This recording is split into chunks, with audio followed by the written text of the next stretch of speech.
Hey, welcome to the second installment of the Chosin Reservoir Day by Day series. Today I'm covering the actions of November 26th. I'm going to discuss a short introduction with the help of Robert Leckie. Then I'm going to discuss the actions of 8th Army on the west flank. So these are the units west of the 1st Marine Division and X Corps.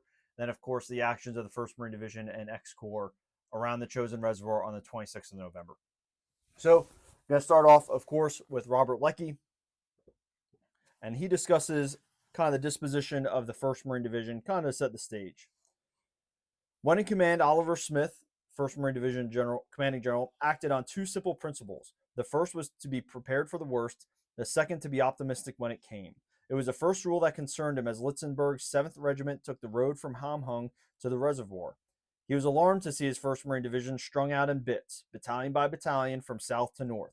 They would reach a point where as much as 175 miles separated his southernmost and northernmost units, and the cold was socking in. So General Smith protested to Major General Edward Ammen, commander of the 10th Corps, but to no avail.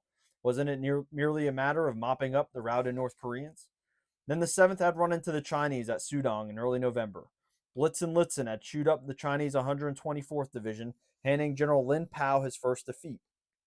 The Chinese had scurried north, and to Smith it was plain that they'd been stationed below Kodo merely to delay the Marines while something stronger was being prepared at the reservoir. He had brought a Chinese prisoner down to the port of Hungnam to show him to the Secretary of Navy who had flown in from the States. Well, yes, the man was decidedly a Chinese, but probably one of these volunteers that the communists had been feeding into North Korea. At the highest levels of General MacArthur's command, the word was still, the Chinese won't come. Now alarmed, General Smith wrote to Marine Commandant Clifton B. Cates in Washington, quote, I do not like the prospect of stringing out a Marine division along a single mountain road from Hanghung to the border. Then, fearing the worst, Smith acted. He fought to bring his units closer together. He approached 10th Corps with a proposition to build an airport on the plateau at Hagaru, midway through Hamhung and the reservoir. We are going to need a place for supply and the evacuation of casualties. Came the answer, what casualties? Smith did not argue. He obtained permission to go ahead with the airfield himself, though such construction was a function of a corps, not a division. So this is the situation the 1st Marine Division finds itself in. As Leckie points out, there was a lot of doubt about the Chinese, and that doubt in the 1st Marine Division is basically erased on the morning of the 26th when they get news of what happens to 8th Army on the 25th, the day before. So to that, I will defer to T.R. Fehrenbach, his This Kind of War classic, and he discusses the 8th Army's plight in northwestern Northern Korea. The battalions and companies were scattered along the river in weird array, for this was no country for a modern mechanized army. The hills were not high here, but they were endless.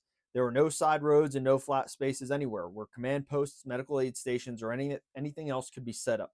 The hills ran into each other. They overlapped. They blocked vision and hearing in every direction. Because the terrain was compartmented by the hills, some units stood too close to others. Others were out of sight and hearing of those supporting them. Wire did not reach and the ancient radios did not work. The units of the 2nd Division were not far from each other in yards and miles, but moved, fought, and worried in almost complete isolation, in a tormented vacuum of its own. Men who have never walked these hills will never adequately understand what happened to the 2nd Division, because among these endless ridges, the 2nd Division was brought to battle the day after Thanksgiving 1950, and it was, in detail, defeated. It continues later on about the state of 8th Army at this point. Because most men equated discipline with the infrequent nonsense of digging 6x6 trenches to bury cigarettes or scrubbing coal bins white, practices the army had wisely discarded, many men had discarded discipline too. Those who lived, would have to learn again that discipline means keeping a full bandolier of ammunition and a full canteen, despite their weight and all the equipment men wiser than them had issued to them. On the night of 25 November, 9th Infantry Regiment front began to come apart, but Frank Munoz and company didn't know it. Baker was hit hard. King and Love virtually wiped out. Chinese were pouring into the 2nd Division along the natural corridors by night, seeking the American rear. Where they met no opposition in the dark, they flowed through. Where they hit, sometimes by accident, an American unit, they flailed it from all directions. Some, decimated and shaken, held. Some broke. At dawn on 26 November, the 9th Infantry, except for the 2nd Battalion, which was separated from the other units by a river, was ready for the scrap heap. The 23rd and 38th Regiments were heavily engaged in their own areas, and 2nd Battalion's turn was coming.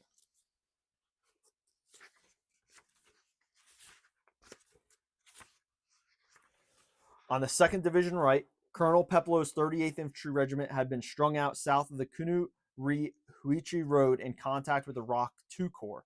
Very soon, the Chinese were all over the Rock of the Marne. Again, this action followed in that the middle of the line, the Chinese units prowled down the natural corridors by night, slashing through to the American rear. In some areas, they collided violently with American companies on the line. In others, there was no contact. There was massive American weapon power among these hills. There were regiments, battalions, a whole division, but only companies fought, and each company fought alone, out of sight, often out of knowledge of any other American unit. The battle boiled down into how long individual companies, singled out and enveloped on all sides by overwhelming numbers, could hold out. It was weird fighting, such as the United States Army had not seen since the days of Fort Phil Kearny, the Washita, the Little Bighorn. And what the Army had learned on those fields had long since been discarded on the battlefield of Europe.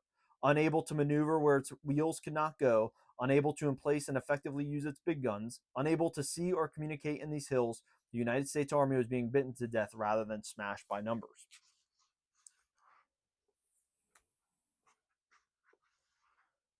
Slowly, the 2nd Division was contracting back towards Kunu-ri, while the 38th was being pushed back on the right and south. The 9th, across the Changjiang, was being sprung backward. Strung out along the river and the road, the division hourly neared being taken by a double envelopment, a fact that was only slowly being appreciated in higher headquarters.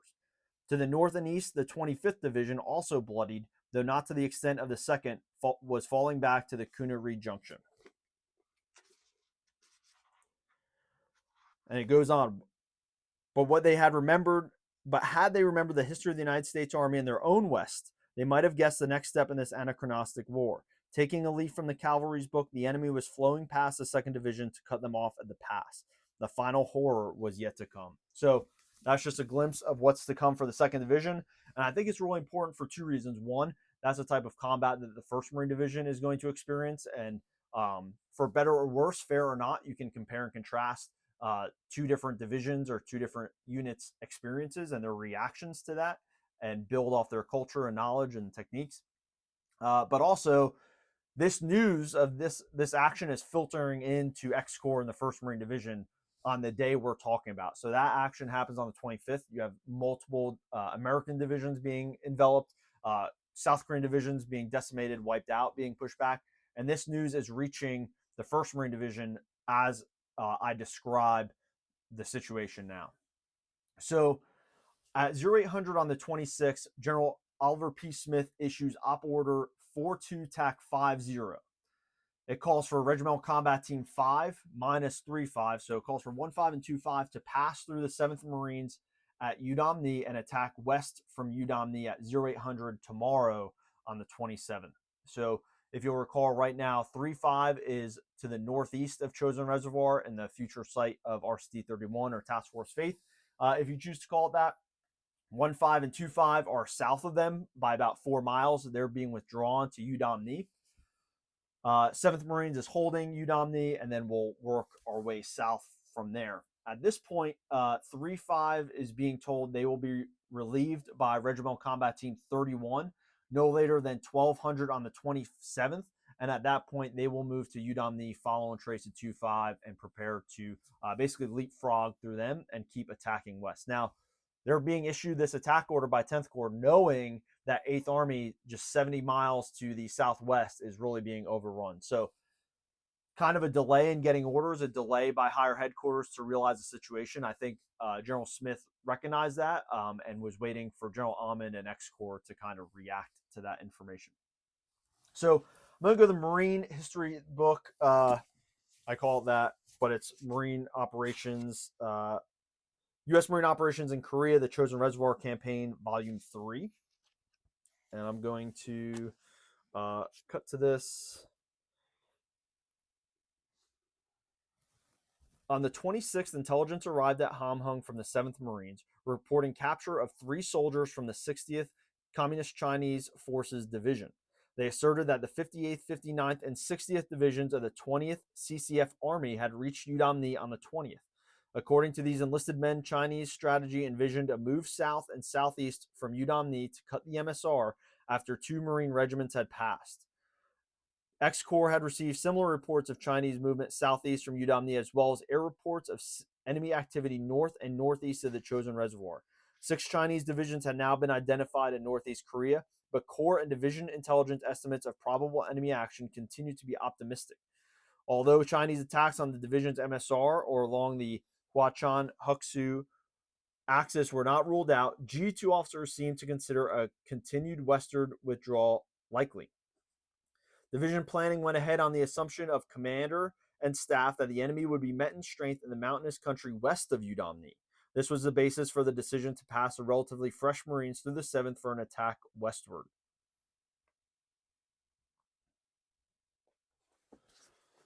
And it goes to discuss that General Smith was informed of basically 8th Army's plight on the western flank. So further south, basically the furthest south forces at Qinghongni, you have the 1st Tank Battalion, 41 Commando, and 1-1. Further north from there, at Kodori, you have 2-1. And in the evening of the 26th, 3-1, and this is pretty critical, 3-1 occupies Hagaru-ri minus their golf company, which is stuck at Qinghongni, and we'll discuss golf company in detail later, of course, outlined in the book Give Me Tomorrow. Fox 27 was holding Hagaru until 3-1 got there. So at this time, Fox 27, of course, of famous Last Stand of Fox Company, moves northwest from Hagaru up to Toktong Pass. So I'm going to read a quick report since we're discussing 7th Marines about the situation at Udamni, and this is Breakout by Martin Russ.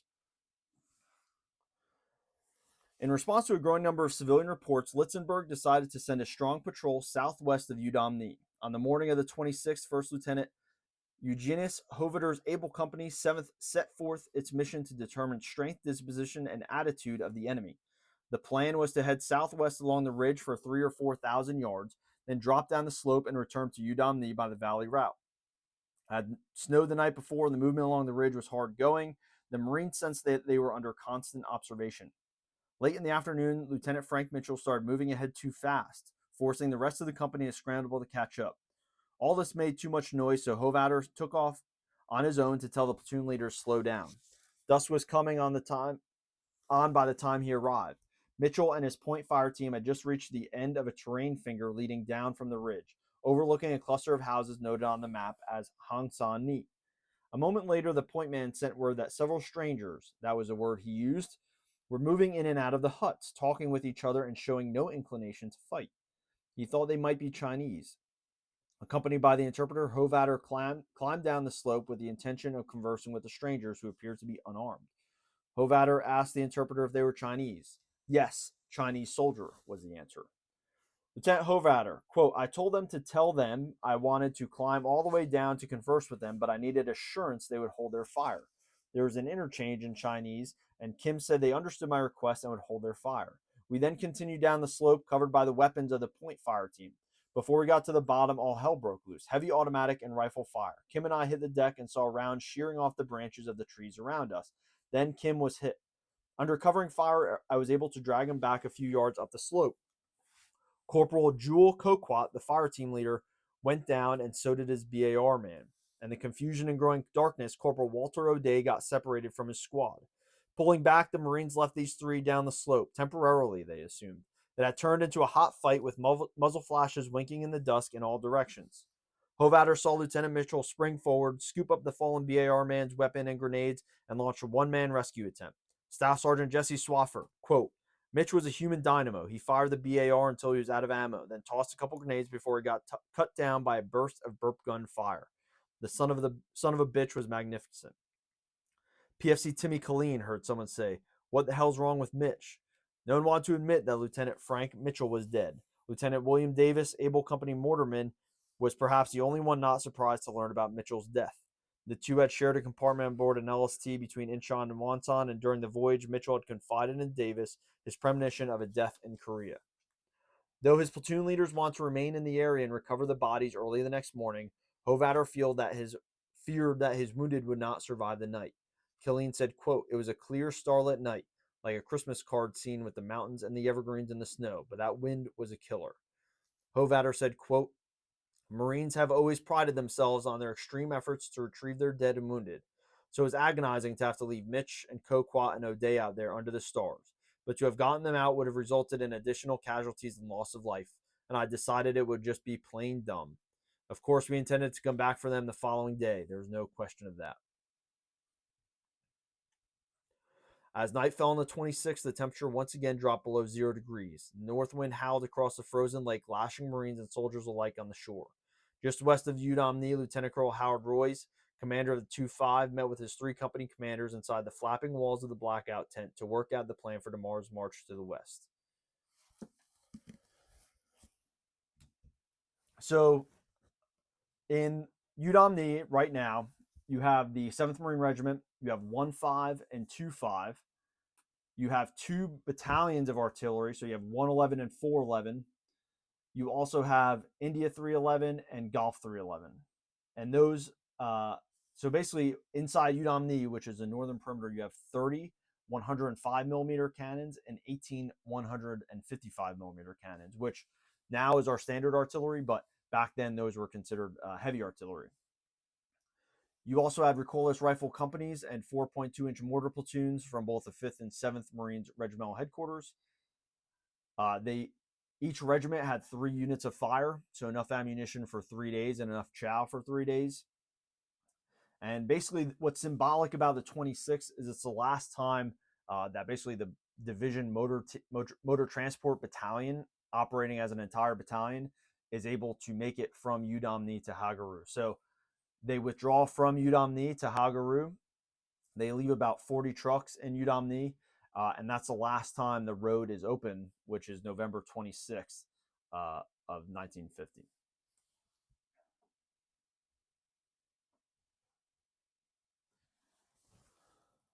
So I'm going to discuss basically the eastern side of Chosin Reservoir. For that, I'm going to go to Escaping the Trap, and we're going to discuss basically 3-5 and their relief by RCT 31 and their disposition. And so 3-5 at this point is 4 miles north of Hill 1221, which is basically the central position of Task Force Faith. So 3-5 gets relieved by the 1st Battalion of the 32nd Infantry Regiment. Colonel McLean, who's a 31st Infantry Regiment CO, arrives on the 26th. So on the eastern side of the shore, you have 3-5, which is the vanguard. 132 moves up behind them. They don't relieve them yet, but they move up behind them, and they're co-located with Colonel McLean, who's an adjacent regimental CO. So it becomes like this ad hoc regimental combat team. So obviously, one of the battalions he'll fight with is from another regiment. That goes into some of the confusion and communication issues. But both the 1st Battalion of the 32nd, as well as Colonel McLean and his headquarters group, arrive on the east side of the Chosin Reservoir on the 26th. So going into that, the 1st Battalion was in poor shape for a winter campaign in a cold climate. Most of the men, however, had relief shoe packs, long underwear, pile liners, and parka shells, but the battalion was short of winter gloves and many other items needed for cold weather. Vehicles lacked tire chains and tarpaulin covers. Each company received a report alleging that a Chinese force of several hundred soldiers was in a village east of the inlet. He ordered 1st Lieutenant Robert B. Koch, Jr., commanding the 31st Intelligence and Reconnaissance Platoon, to patrol up the valley of Pungyung Yuri Gang northeastward from the Fusen Reservoir to check on this report. Koch and his platoon left in jeeps mounting machine guns, going along the narrow dirt road that followed the stream. No intelligence or reconnaissance report ever reached McLean. Koch's platoon seemed to simply vanish. So kind of a signal of things to come, and should be the first of many red flags that Colonel McLean, commander of the 31st Regimental Combat Team, would realize. So Lastly, I'm going to close it out with a quick excerpt from, as always, Dark Horse 6. He discusses, so they're the Northeast unit at the Chosin Reservoir this time. So he sends up a reinforced platoon with a tank uh, to the northeast, the very northeast northern tip of the reservoir. And he says, I monitored the progress of the patrol from a helicopter. As the patrol reached the dam and the road descended into the valley beyond, I landed to discuss further action with Blackie. Both of us agreed that further advance so late in the day would lead into an ambush in the threatening valley to the north by a superior force. We decided to terminate the patrol. Besides, we had seen enough to tell us the Chinese were ahead of us in considerable strength. Blackie was ordered to return to our perimeter. As the pilot and I took off, I asked him to fly over the large dam so we could observe the road and snow-covered valley leading to the north. The enemy had vanished into this valley. Strangely, there was no sign of enemy activity.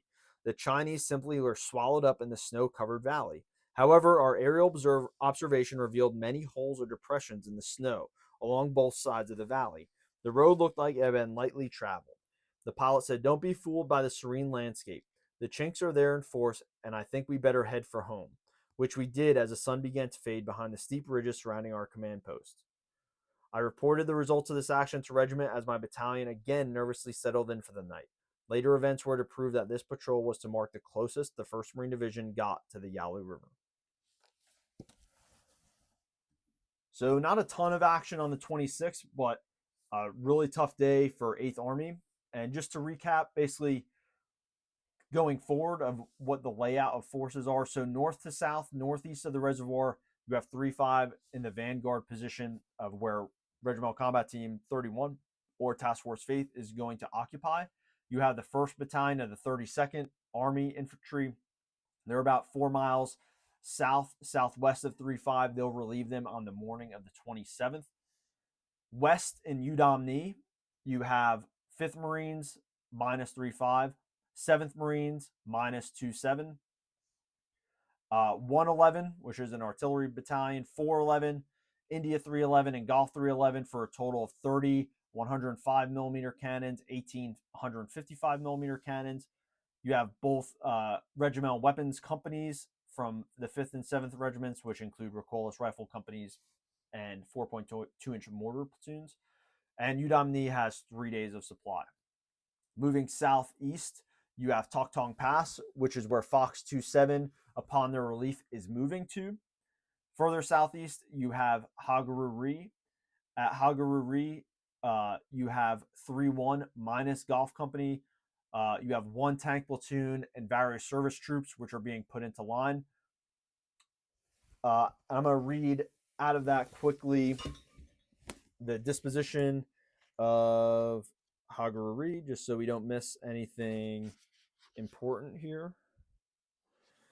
In reconnaissance of the ground, Ridge and his staff thought that 2 regiments would be needed for a proper defense of Hagaru, but with the troops available, Ridge settled on a 4-mile-long perimeter, with a thin defense in most places and none in others except for mortar and artillery fire that could be directed into unmanned sections of the defense line. Ridge planned to place his 2 infantry companies with their supporting weapons and artillery and tanks in the most critical places on the perimeter, which he intended to determine on the basis of best intelligence he could obtain from enemy strength and attack plans. No such enemy plan was known to him on November 26 when he arrived at Hagaru. Ridge knew he would have to fill out most perimeter line he chose to defend with miscellaneous service and headquarters troops, as well as some ex-corps headquarters and army construction and service units that arrived at Hagaru on the 27th and 28th. So defense, they really need 2 regiments. They have a battalion minus. Moving further south, at Kodori, you have 2-1, and then at Qinghongnu, you have 1-1, the 1st Tank Battalion, 41 Commando, as well as Golf 3-1, which of course we'll discuss later, and their famous march north with Task Force Drysdale. So this is a situation that's facing the 1st Marine Division in North Korea. The 8th Army is extremely bloodied on their west flank.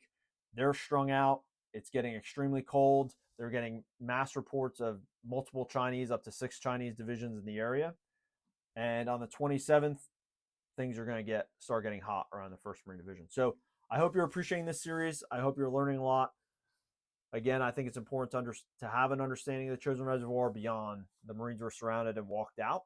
I think it does a service to those Marines to understand the sacrifices they made and how tough they actually fought. So please join me tomorrow as well on the 27th as we get into day 3, but the first real action of the Chosin campaign.